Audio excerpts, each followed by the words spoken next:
Good evening, Grand Bahama. It's good to be here with you and to be in the historic and absolutely beautiful community of Smiths Point.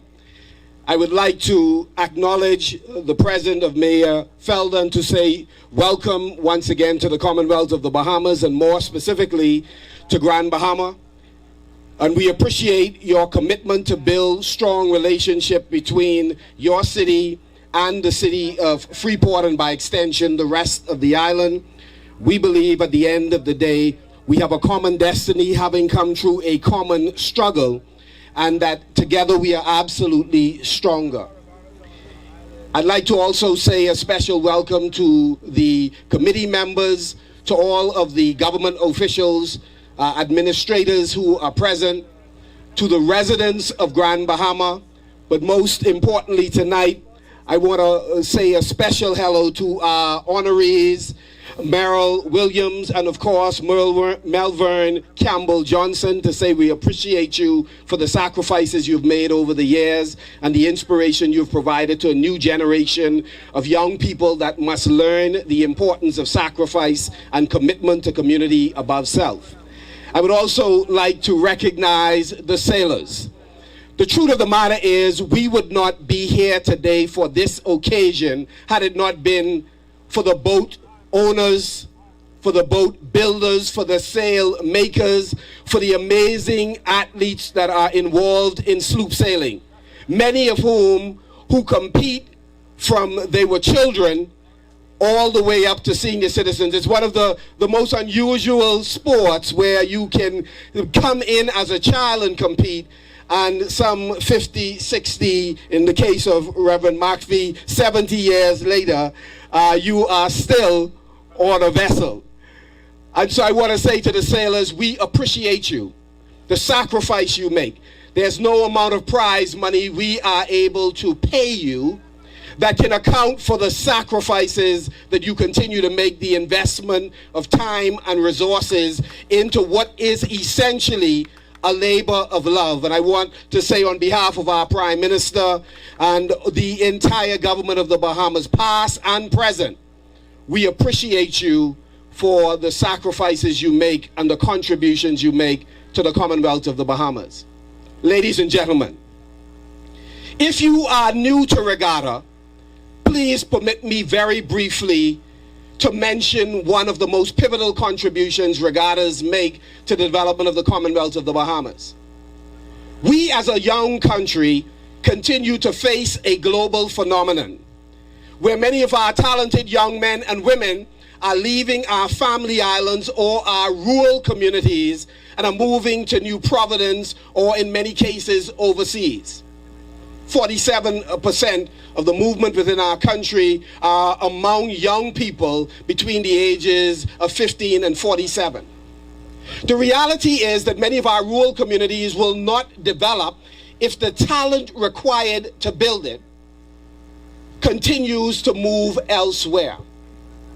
Regatta is one of the single most influential factors that provide opportunities in our family islands and create an attachment to these islands where many of our naval strings are buried. There's a tremendous influx of residents who were born on these islands, tourists, domestic and otherwise, that participate in regattas.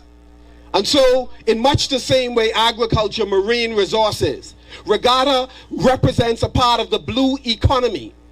It is a part of our maritime heritage, our historical heritage. And you continue as sailors to be a part of ensuring the continued development of our family islands, and this country has an obligation to continue to invest in this sport. It is also unique in terms of being able, on the shore side, to attract some of the most powerful artists and artisans and culinary artists, vendors, who on the land side create a cultural phenomenon for us. So we have the absolute best on the water in sloop sailing, and on land we have an expression of the Bahamian culture. Both of them represent the essence of who we are as a people, which is why, against the backdrop of our recently celebrated independence, I appeal on this occasion to all of us as Bahamians to look in the mirror and appreciate the image you behold and celebrate who you are, because no one can outdo us being us. And we have had some talented Bahamians who've embraced other cultures, and I celebrate them for their genius and their ability to chat. But in chatting dancehall, at best, we are the imitation of the original dancehall artists from Ocho Rios or Mandeville or Kingston. And we have some incredible Bahamians who rap.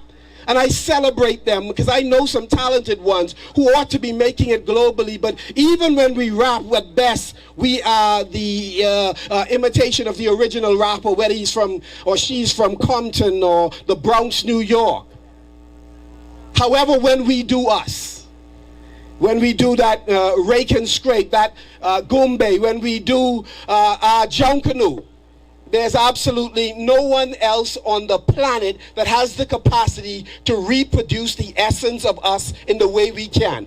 And the truth is, people travel from around the world to come to these shores to experience the uniqueness of what makes us a Bahamian people. And so every time we get frustrated with ourselves as a country, I wish only to remind you against the backdrop of our independence that these are merely growing pains of a young country, and we should appreciate who we are and whose we are. And so, on this regatta, I challenge Grand Bahamians to follow the leadership of Exumians, of Long Islanders, who have taken the time to invest in this important expression of our national culture. And that is why residents from Exuma, from the Keys to the mainland, throughout Abaco, can share and root for individual boats, because communities, in conjunction with corporate citizens, have invested in these vessels. And so I would love for us to return to what was a strong tradition in Grand Bahama in sloop sailing, where high school students did compete on these waters, and to invest in boats so that in Marco City we are able to cheer from a boat that is fashioned by the hands of great Bahamian boat builders, but funded by persons in that community, business as well as residents, from Central Grand Bahama, from Pine Ridge, from East and West Grand Bahama. If regatta is going to grow, and it must in Grand Bahama, we have to put our money where our mouth is and make the sacrifice in building the vessels, supporting the incredible athletes that compete on them year round and travel from north to south of this country, weaving together this beautiful tapestry of Bahamian culture. And so tonight, that is the challenge I leave with the committee, that we must broaden our scope as a committee, involve non-traditional persons on the committee, work closely with the sailors. In fact, every regatta committee in this country ought to know the commodores of these regattas, ought to know the sailors. They ought to be iconic in this country the way we have made some folks who are less deserving iconic in this country. And so it is our commitment, the Menace administration, following the tradition of previous administrations of different political colors, we are united on this issue that it is appropriate for regatta to be the national sport of the Commonwealth of the Bahamas. And so as we continue to consult with our sports federations, we intend to move in that particular direction. And so tonight, it is my pleasure and honor to be here with these incredible honorees to celebrate the efforts being made by all who have made this possible. Let me say, just before taking my seat, that the community of Smiths Point, I believe, is an ideal place for us to make this happen. And so I challenge the residents of Smiths Point to fully embrace this opportunity to make regatta a success here. Your efforts will determine the future of regatta on the island.